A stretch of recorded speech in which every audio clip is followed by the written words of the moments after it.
guys! Eto na naman po si Maria Lisa.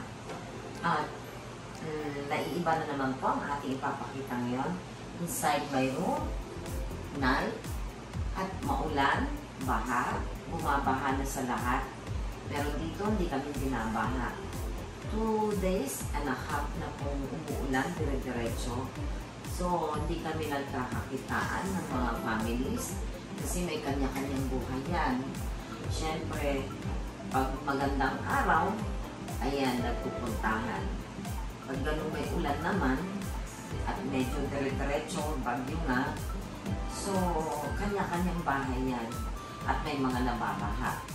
So, dahil wala akong makasama, at di naman ako nagugutom paggabi, eto ngayon kakainin ko. Samahan niyo po ako kumain dahil mag-isa lang ako ng mangga. Ayan, mangga at sa ginisa kong bagoong.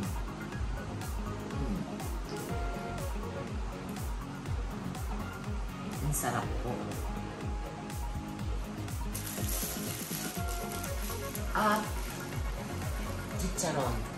Pag nasa Japan kasi ako, paggabi, may time na gustong-gusto mong kumain ng chicharon at saka mangga. Kaya lang malasa kasi ito, kaya di na isaw-saw sa suka. Kaya lang guys, usually kasi, pag kumakain ng mangga at chicharon, ay usually ang iniinom nila is alak. Sa akin po, orange juice na malamig na malamig.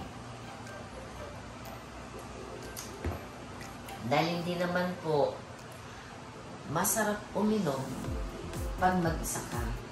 At saka marami po akong ginagawa, nagsusulat, may mga ginagawa akong papel.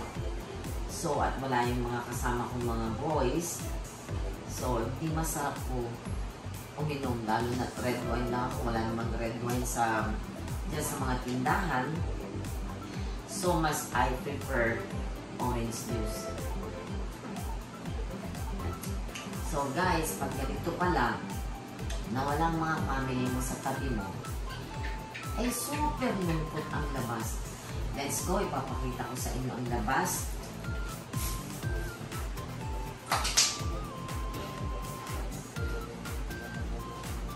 Magbis muna tayo at malamig sa labas. So,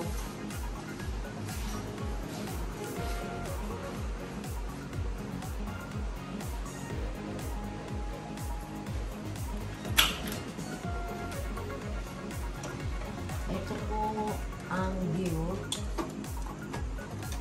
pag ganitong umuulan. So, makikita nyo na super lungkot. Ayan, super lungkot. Lalo't mag-isa ka sa gabi. So, guys, ganyan po dito sa Pilipinas. Akala natin, puro saya na lang. Pero hindi po. Pag mga ganitong tag-ulan, kanya-kanyang sulok ng bahay at kanya-kanyang buhay. So, pag halimbawa, nagbabakasyon ka with your families, and then pag ganitong may iba kang tirahan, ganito po ang napipil. So, para bang ganito pala, may lungkot din. So, yan po. Ang ating napag-aralan sa tagal natin dito, yan din, dumarating yung ganyan. So, hindi always happy. Happy with them. But sometimes, there's also loneliness. So, that is normal because we are human. So, guys, yan po ang ating napag-aralan. Minsan-minsan may kalungkutan, may kasiyahan, kasarapan, at maraming pasyal, mga ganun. Maraming pagkain.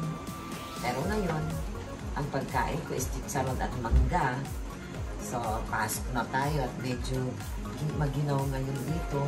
Dahil sa sunod-sunod na pag-ulan, medyo maginaw at parang bagyo ngayon. Bagyo is, it looks like we're in Baguio City. So, let's get inside. So, dito na tayo sa loob ulit. Kasi kanina po is malamig na. Maganda pala pag tag-ulan, ang lamig-lamig sa labas. Para kayo nasa ibang bansa. So, kailangan pang mag-blazer para lumabas. Inside, it's normal. So, samahan nyo kumain ng mangga. Medyo nahihinog na.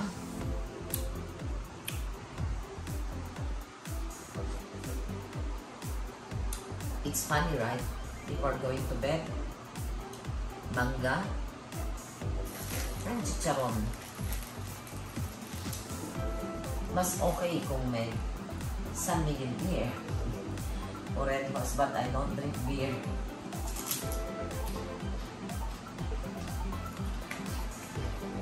Dito na lang ako kaysa sa beer.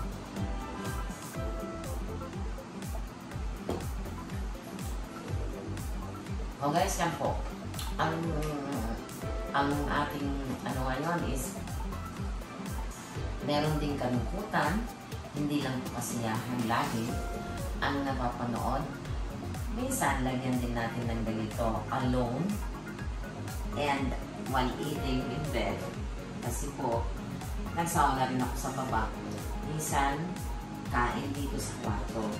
Masarap din na-experience yun. Okay, guys, sa susunod ulit kong vlog, sana nagustuhan nyo lagi ang aking mga videos. At sana po, manood kayo. At please po, huwag niyo po makakalimutan mag-subscribe. Marami na akong viewers, pero konti lang po yung subscriber ko. Kaya please, subscribe. And sana lagi kayong mag-enjoy sa panonood sa aking mga videos. Thank you all sa mga nag-subscribe at nanonood. Bye-bye!